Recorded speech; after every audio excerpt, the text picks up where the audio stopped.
Hello everyone, it's Blue Engine 99 back again with an unboxing video, and let's sing the song. Take a look who's coming down the track, make way for James, hooray for James. Yep, today I have gotten the new die-cast 80th anniversary James, and I have to say, wow, this is actually such a great model. Well, let's turn the turntable around and talk about this. Excuse the noise of the turntable. So this shockingly has come out in Smiths in the UK already, which I'm shocked about. But you know what? Just the fact they've done a 80th anniversary piece of merch of Thomas, well, of the OG Thomas, is so real. But shockingly in Smiths, so far James is the only one who's come out. I know Thomas and Percy have come out in some places. And I don't know about Henry, and I've seen today on The Entertainer, the Mattel's 80th Thomas, that's more for Mattel's 80th anniversary, should be coming out soon. But Smiths has amazingly gotten us the new die-cast James. And yeah, I'm going to unbox it and compare it to some other models and just give my overall thoughts on this model. So James here looks really good. The box is pretty much as standard as if you got a previous all-engine SCO engine with the Mattel, but this one, it's basically OG Thomas, or the Thomas I like the most, is making a comeback for the 80th. And you can tell here by the logo here, and then I'll bring it a bit closer in. We've got the nitrogen promo, the CGI promo of James Red. It's got a little mark there. Oh, no, that's part of the box. Right there. It's so nice seeing the engines that looked in CGI, how we loved them, is back here. And I have to say, from the look of the box so far, James looks really good. And that's just all the basic back stuff from the info, nothing too exciting. So let's unbox them, shall we? I just knocked some track. So I can't believe that Mattel have actually gone ahead for the 80th merch to be the Thomas that us fans love. Like, I thought they could have just done a wave of all-engine SCO characters for the 80th, but no, they decided to bring the CGI series back for the 80th, and it's so amazing. And I have to say, the motorized models and the die-cast models, they've really gone to town with them, if I have to be honest. Like with the motorized engines, I am shocked that they made Duck and Flying Scotsman, which I do have. And the fact they got John Hass to the voice of the new Thomas and got him to say Carno and Bruno and Bulstrode's names so he can talk to the all engines go talking engines is so bizarre. But the diecast ones, oh, I can't go wrong with this. And I'm already looking at James and oh wow, this is actually really, really good on first impression. I hope you can hear me voice over the clicking of the turntable. Let's take him apart from the tender. So my first impressions is he's quite light. He does have a bit of decent weight to it. Well, he is quite light. Oh, I think don't just a bit loose. No. But that face, that is so good. The face. It's like he's looking at the station. He's just like, yes, let's look at my splendid red paint. That's just such a good James face. And he has a decency good length. Though, interestingly, he has the grey wheels. And for some reason, gold sidewalls. I don't know why. But, yeah, it's like a nod back to the Take Along James or the Bachman James when he had grey wheels, but I don't know where these side rods came from. Well, for the range I do, but not these colours, because I know Thomas, Percy and Henry have the same coloured ones. So I should mention the side rods. The fact they've actually went to town and gave James and the other engine side rods is so bizarre, but I do have to agree, like if you have them in a certain position, let me just lift it up. They do kind of stick out, which does look a bit weird. It kind of looks like they've got mini wings, shall we say. And my phone does not want to stay still. Come on, phone. Stay still. Stay still, phone. Sorry, everyone. Oh, hang on. There we go. Got a little tripod on the go.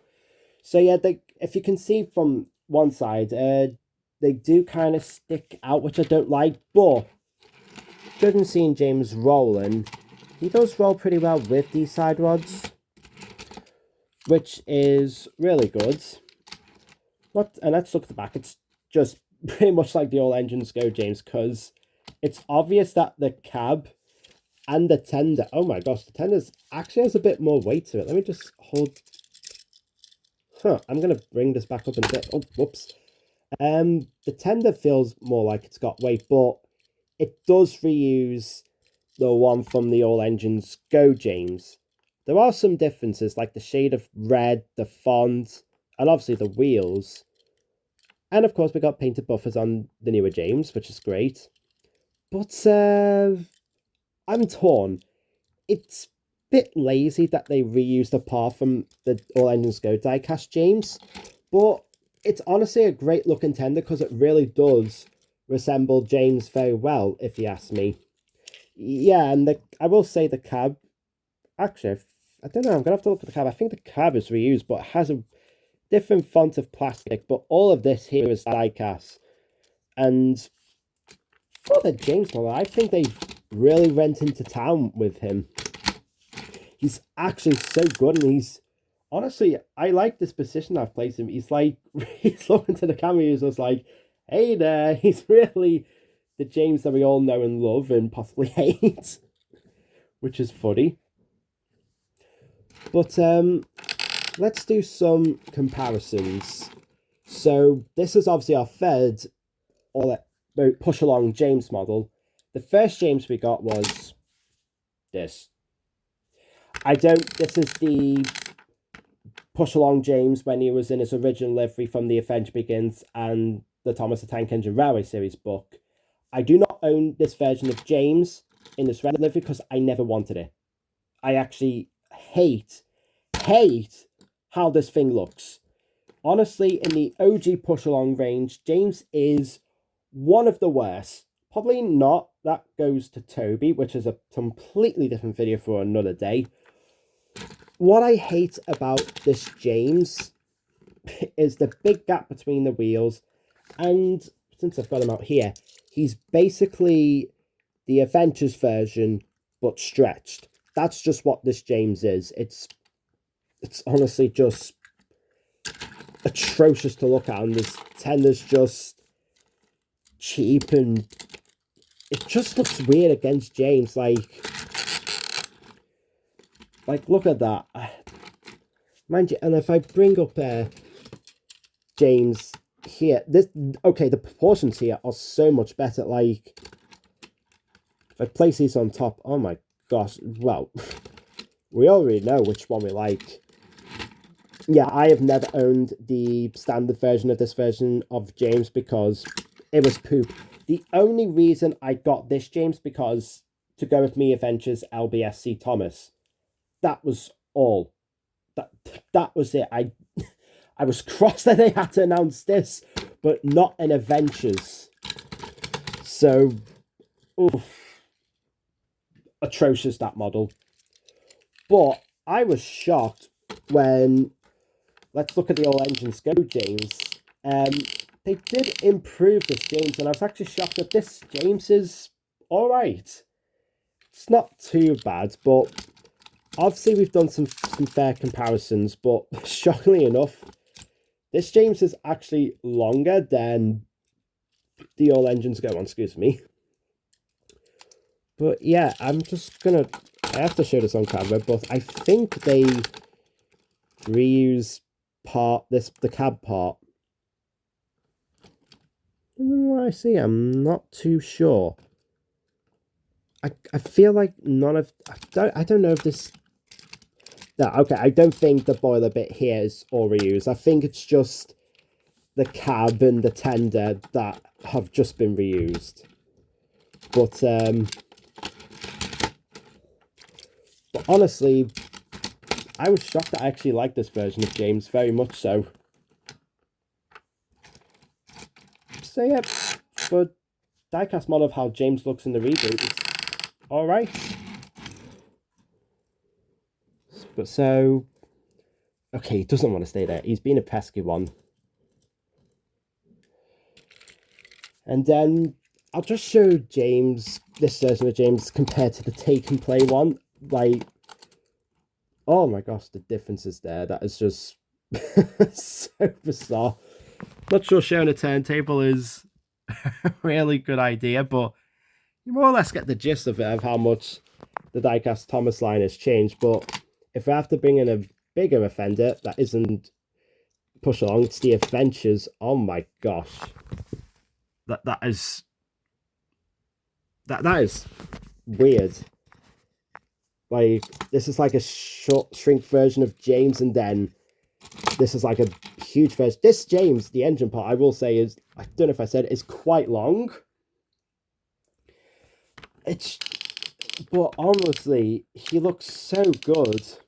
He does have those little issues that in his model zone, like the grey wheels a bit odd, and why he has like goldish brown side rods when Thomas, Percy and Henry have like greyish ones.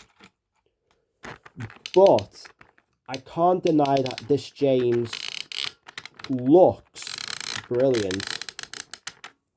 So if I just bring him to his predecessors, and if I just bring the camera forwards, there's all three versions of James throughout the years of the push along. But after having the new CGI one for the 80th anniversary, this is the winner.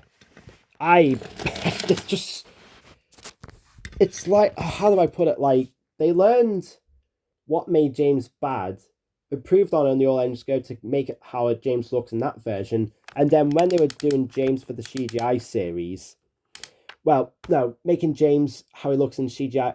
Look, pal, James looks in the CGI series, and then replicated it onto this toy is amazing. And it just looks awesome, but this sucks. I want out of here, but I'm just going to move gently, carefully, give the All Engines Go an aside as well. Honestly, whether you think the range is bad or good, or if you do want the 80th merch, I do fully recommend getting James. He is really, really good. And for my first diecast model, he's actually good. No, not good. Great. He's honestly so great. I love his face. His little cheeky grin. Yeah, I think I've rabbits on, to be honest. This may not be my most professional video of unboxings. I don't know what I'm just saying it like it's unscripted. I'm not like doing a mega review. They're just short and sweet answers. I just love this. It's like a big more improvement. They really went to town with this James. Is he perfect, this version? No. But is he honestly one of the best diecast versions of the card we ever got? Absolutely. I do love this model. And with that, I'll leave the splendid red engine with me to say this is Blue Engine 99 signing off, and goodbye.